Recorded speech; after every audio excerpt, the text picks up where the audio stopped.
பெரிய பிரதிநிதி என்றும் தலைவர் என்றும் நீங்க நினைத்திருக்கிறீங்களே, நான் யார் தெரியுமா? நான் உமர். ஒரு ஆடு மேய்ச்சிக்கு பிறந்தவன் தான். எங்க வாப்பா ஒரு ஆடு மேய்ச்சி, நானும் ஆடுதான் மேய்ச்சிக்கிட்டு இருந்தேன். விளங்குமா உங்களுக்கு? திடீர்னு கேட்கறாங்க, என்னடா இது, தொழுகை நடத்த வேண்டிய நேரத்துல மெம்பர்ல ஏறி நின்று நான் ஒரு ஆடு மேய்ச்சிங்கிறாங்களே. இது எல்லாருக்கும் ஒன்னும் புரியல, எதற்கு இதை சொல்றாங்க. நானும் ஒரு ஆடு மேய்ப்பாளன் தான், எங்க வாப்பாவும் ஒரு ஆடு மேய்ப்பாளன் தான். ஆடு மேய்க்கிற குடும்பத்தில் தான் பிறந்தேன். நான் ஒரு பெரிய கோடீஸ்வரோட குடும்பத்தில் உள்ளவன் இல்ல, சாதாரண எளிய குடும்பத்தில் பிறந்தவன். நான் ஒரு ஏழ்மையானவன், சாதாரணமானவன் என்று சொல்லிட்டு மெம்பர்ல கீழே இறங்கி தொழுதாங்க. ஒருத்தருக்கும் ஒன்னும் புரியல. தொழுகை முடிந்ததற்கு பிறகு சில அவர்களோடு நெருங்கிய தோழர்கள் கேட்கிறாங்க, என்ன அமீர் மோமினின் வித்தியாசமாக இப்படி அதுக்கு மேல இளம்பி நின்று நீங்க சொல்றீங்களே, எங்களுக்கு புரியல, எதற்கு நீங்க சொன்னீங்க? இல்ல இல்ல, திடீர்னு மனசுல ஒண்ணு வந்தது, நம்ம ஹலீஃபா இல்லையா அப்படின்னு ஒரு எண்ணம் வந்துடுச்சு. அதை உடைக்கணும் நப்சில். அப்படி ஹலீஃபான்னு ஒரு வந்த ஒண்ணு தவறான ஒரு விஷயம் இல்லை, உண்மையில் அவர்கள் ஹலீஃபா தான். ஆனாலும் கூட அவர்களுக்கு ஒரு பெரிய தவறாக அதை கருதி அந்த நப்சை உடைக்க வேண்டும் என்பதற்காகவே நான் ஒரு சாதாரணமானவன் என்பதை நிரூபிக்க வேண்டும், அதுதான் உண்மை என்பதை என்னுடைய நப்சுக்கு முதலாவது தெரிவிக்க வேண்டும் என்பதற்காக நான் ஏறி சொன்னேன் என்று அவர்கள் சொன்னார்கள். அவ்வளவு பணிமிக்காரர்களாக இருந்தார்கள். வந்து சேர்றாங்க. பைத்துல் மக்தஸிற்கு வந்து சேரும் பொழுது அவர்களுடைய கையில் அந்த சாவியை ஒப்படைப்பதற்கு முன்பாக, அந்த சாவியை ஒப்படைக்கிறதுக்கு அந்த பாதிரியார் வர்ற, தலைமை பாதிரியார். அப்ப உமர் ரலியல்லாஹு அன்ஹு கேட்கிறாங்க, எத்தனையோ தளபதிகள் வந்திருக்கிறாங்க, அவங்க கையில் நீங்க ஒப்படைச்சிருக்கலாமே, பல பொறுப்புல நாங்க உட்கார்ந்துட்டு இருக்கிறேன், நான் வந்தால்தான் ஒப்படைப்பேன் என்று நீங்க சொன்னதுனால வரவேண்டிய நிர்பந்தம் எனக்கு ஆகிவிட்டது. அதுவும் அல்லாஹ்வினுடைய பள்ளிகளில் உயர்ந்த பள்ளிகளில் ஒன்று, அது 3 உயர்ந்த பள்ளிகளில் சிறந்த பள்ளிகளில் ஒன்றாக கருதப்படக்கூடிய ரசூல் ஸல்லல்லாஹு அலைஹி வஸல்லம் அவர்களால் அறிவிக்கப்பட்ட பைத்துல் மக்தஸ் அது என்பதற்காக, அதை ஜியாரத்து செய்வதற்காகவும் நான் வந்திருக்கிறேன். என்றாலும் ஏன் அப்படி நீங்கள் செய்தீர்கள் என்று கேட்டபோது, அமீர் மோமினின் அதற்கு ஒரு காரணம் இருக்கிறது. இது முஸ்லிம்களினுடைய கையில் இந்த பலஸ்தீன் வெற்றி பெறும் என்பதும் எங்களுக்கு தெரியும். இது அவர்களுக்கு உரியதுதான், நாங்கள் அபகரித்து வைத்துக் கொண்டோம் என்பதும் எங்களுக்கு தெரியும். இது முஸ்லிம்களால் இந்த பகுதி வெற்றி கொள்ளப்படும் என்பதும் தெரியும். அந்த சமயத்தில் இதனுடைய சாவியை பெறக்கூடிய நபராக யார் இருக்க வேண்டும் என்று தௌராத்து சொல்லி காட்டுகிறது, இஞ்சில் சொல்லி காட்டுகிறது. அன்றைய அமீர் மோமினாக இருக்கக்கூடிய நீங்கள் தான் அதை பெற வேண்டும் என்றும் எங்களுடைய வேதத்தில் உங்களை பற்றியும் பதிவு செய்யப்பட்டிருக்கிறது.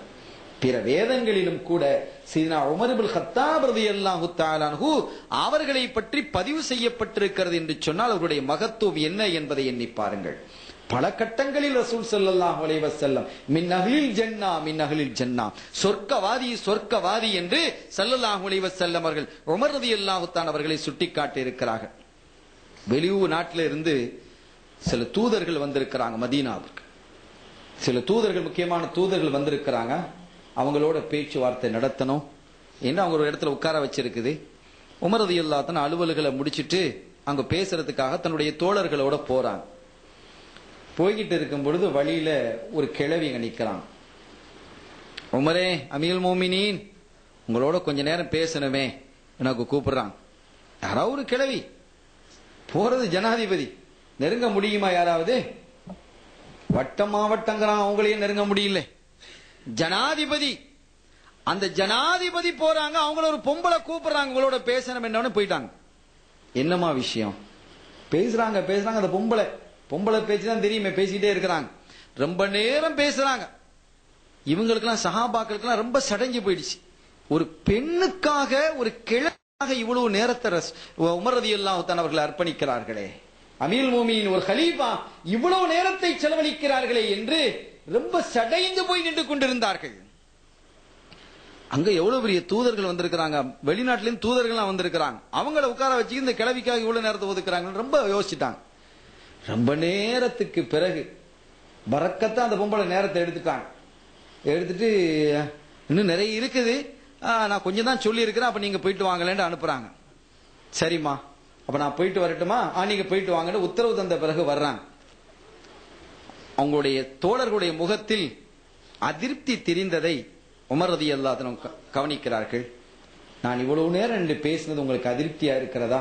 ஆம் அமீர் மோமினின், வெளிநாட்டில் இருந்து தூதர்கள் வந்திருக்கும் பொழுது அவர்களுக்கான நேரத்தை ஒதுக்கினால் பிரயோஜனமாக இருக்கும். ஒரு கிழவிக்காக நீங்க இவ்வளவு நேரம் நீங்க நேரத்தை ஒதுக்கி அவங்க சொல்றதை கேட்டுக்கிட்டே இருந்தீங்களே, வேற பதிலே சொல்லல, அவங்க கேட்டுக்கிட்டே தான் இருக்கிறாங்க.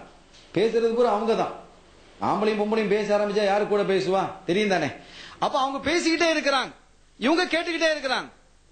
கேட்டெல்லாம் முடிந்ததற்கு பிறகு அவங்க சொல்றாங்க, தோழர்களே அந்த பொம்பளை யாருங்கிறது உங்களுக்கு தெரியுமா? தெரியல. நல்லா பாருங்க அந்த கிழவி யாருண்டு. ஸல்லல்லாஹு அலைஹி வஸல்லம் அவர்களுடைய காலத்தில் தன்னுடைய கணவரை பற்றி ஒரு முறையீடு செய்தார் இந்த பெண். நானும் அந்த மஜ்லிஸில் இருக்கிறேன். தன்னுடைய கணவரை பற்றிய ஒரு முறையீட்டை அந்த பெண்ணிடத்தில் செய்ததோடு, ரசூல் ஸல்லல்லாஹு அலைஹி வஸல்லம் அவர்களிடத்தில் செய்ததோடு மாத்திரமல்லாமல், நாயகமே இதற்கு ஒரு தீர்வு வராமல் நான் அந்த இடத்தை விட்டு போக மாட்டேன் அடம் பிடிச்சான். அவ்வளவு உறுதியான வைராக்கியமான பொம்பளை, சாதாரண பொம்பளை. நாயகமே ஸல்லல்லாஹு அலைஹி வஸல்லம் அமைதியா இருக்கிறான், என்ன தீர்வு சொல்வது? இதற்கான என்னுடைய கணவன் விஷயத்தில் இந்த தீர்வை நீங்கள் சொன்னால் தான் இந்த இடத்தை விட்டு நான் கிளம்புவேன், இல்லாட்ட போகவே மாட்டேன்னு அங்கனே உட்கார்ந்துட்டா. வஹி வருது. ஸல்லல்லாஹு அலைஹி வஸல்லம் அவர்கள் உட்கார்ந்து இருக்கிறாங்க, அந்த பொண்ணு இருக்கிறா, அந்த பொம்பளை இருக்கிறாங்க, சஹாபாக்கெல்லாம் குழுமி இருக்கிறாங்க. ரொம்ப நேரத்துக்கு பிறகு வஹி வருகிறது. அல்லாஹ் சொன்னான், கத் சமிஅ அல்லாஹு கௌலல்லதி துஜாதிலுக ஃபீ ஸௌஜிஹா. நாயகமே தன்னுடைய கணவனுடைய விஷயத்தில் உங்களிடத்தில் முஜாதலா வாக்குவாதம் செய்தாலே அந்த பெண்ணினுடைய கவுலை அல்லாஹ் செவிமடுத்தான், அல்லாஹ்வும் கேட்டான். அந்த பொம்பளை சொல்ல அல்லாவே கேட்டிருக்கிறான்பா, நான் எப்படி கேட்காம இருக்க முடியும்? அல்லாவே கேட்டேங்கிறான். ரசூல் ஸல்லல்லாஹு அலைஹி வஸல்லம் அவரிடத்துல வந்து அவ்வளவு உறுதியா பேசினா அந்த பொம்பளை. அந்த சொல்லை அல்லாஹ்வே கேட்டதாக குர்ஆன்ல இருக்கு. அன்னைக்கு இருக்கு குர்ஆன்ல அல்லாஹ் தஆலா அருளியதற்கு பிறகு நானே கேட்டேன். கது சமிஅ அல்லாஹ், அல்லாஹ்வே திட்டமாக கேட்டான். வெறும் சமிஅ அல்லாஹ்ங்கல்ல, உறுதியாக திட்டமாக வேற அல்லாஹ் சொல்றான். திட்டமாக அல்லாஹ் கேட்டான். யாருடைய சொல்லை? அல்லதி துஜாதிலுக ஃபீ ஸௌஜிஹா, தன்னுடைய கணவனுடைய விஷயத்தில் உங்களிடத்தில் முஜாதலா செய்கிறான், வாக்குவாதம் செய்கிறாளே, அப்படிப்பட்ட பெண்ணினுடைய விஷயத்தில் அல்லாஹ் அந்த செய்தியை கேட்டான். அவ போக மாட்டேன்னு சொல்லிட்டா பாருங்க, வேற என்ன செய்ய, அதுக்காக வேண்டிய தீர்வையும் நான் தருகிறேன் என்று அல்லாஹ் தீர்வும் தந்தான். அவ்வளவு பெரிய அல்லாஹ்வே அந்த பெண்ணினுடைய சொல்லை கேட்கும் பொழுது நான் எப்படி கேட்காமல் இருக்க முடியும் என்று சொல்லிட்டு அவங்க சொன்னாங்க, இன்னும் அதிக நேரம் அந்த பெண் எடுத்துக்கொண்டிருந்தால் நான் நின்று கேட்டுத்தான் இருப்பேன் என்று அவங்க சொன்னாங்க. இன்னும் அதிகமான நேரம் எடுத்துக் கொண்டிருந்தாலும் நான் நின்று கேட்டு இருப்பேன், அந்த இடத்தை விட்டு விலகி வந்திருக்க மாட்டேன் என்று அவங்க சொல்லி காட்டினார். அந்த அளவிற்கு ஒரு கிலாஃபத்தினுடைய உச்ச நிலையில் இருந்த போதிலும் அவர்கள் என்ன செய்யல, பணிவு என்ற நிலையிலிருந்து அவர்கள் இறங்கி வரவே இல்லை. அந்த பணிவினுடைய தன்மையில் அவர்கள் உறுதியாக இருந்தார்கள். ரசூல் ஸல்லல்லாஹு அலைஹி வஸல்லம் அவர்களால் பண்படுத்தப்பட்ட ஒரு அற்புதமான சஹாபி. உலக மொத்தத்திற்கும் ஆட்சிகள் எப்படி நடத்த வேண்டும், ஆட்சியாளர்கள் எப்படி இருக்க வேண்டும் என்பதற்கு ஒரு அருமையான ஓமானம். மிஸ்ரிலே, எகிப்திலே ஒரு விளையாட்டு காட்சி நடைபெறுகிறது. உமர் ரலியல்லாஹு தஆலா, விளையாட்டு என்று சொன்னால் அந்த காலத்தில் குதிரை ஏற்றம், அதே மாதிரி போர் பயிற்சி, இவைகள் தான் நடந்து கொண்டிருக்கும். அதில் இருந்தவர்களும் பங்கு பெறுகிறார்கள். உமர் ரலியல்லாஹு தஆலாவுடைய ஆட்சி காலத்தில் அங்கு இருந்த ஒரு அதிகாரியினுடைய மகனும் பங்கு பெறுகிறார். அந்த ஊருக்கு அவர் அதிகாரி, அந்த ஊருக்கு ஒரு ஆளு, சஹாபி அல்ல, அந்த ஊர்ல இருந்தவர் ஒரு அதிகாரியா இருக்கிறார். அவருடைய மகனாரும் அந்த போட்டிகளை பங்கு பெறுகிறார், குதிரை ஏற்றம். அதிலே ஒரு கிறிஸ்தவ பாதிரியாருடைய மகன் வெற்றி பெற்று விடுகிறான்.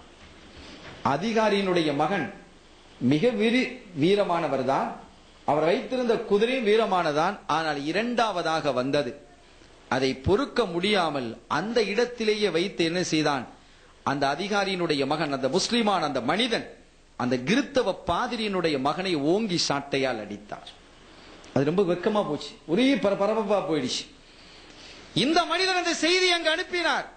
கலீஃபா அவர்களே, உங்களுடைய ஆட்சியில் இருக்கக்கூடிய ஒரு அதிகாரி இப்படி நடந்து கொண்டார், இப்படி நடந்து கொண்டார் என்ற செய்தி உமர் ரலியல்லாஹு தஆலா பக்கத்து ஊரு நாட்டுக்கு ஏதோ அவர் வந்திருக்கிறார்கள், யுத்தத்திற்காக இதற்காக வந்திருக்கும் பொழுது இந்த செய்தி அங்கு செல்கிறது. உமர் ரலியல்லாஹு தஆலா உடனடியாக அந்த அதிகாரியையும் அதிகாரியினுடைய மகனையும் இந்த பாதிரியையும் பாதிரியுடைய மகனையும் வர சொன்னார்கள். நால்வரும் வருகிறார்கள், வந்து அமர்ந்திருக்கிறார்கள். என்ன விஷயம்? இப்படி நடந்தது, நீ அடித்தது உண்மைதானா? ஆம் உண்மைதான். பிடி சாட்டைய இங்கேயே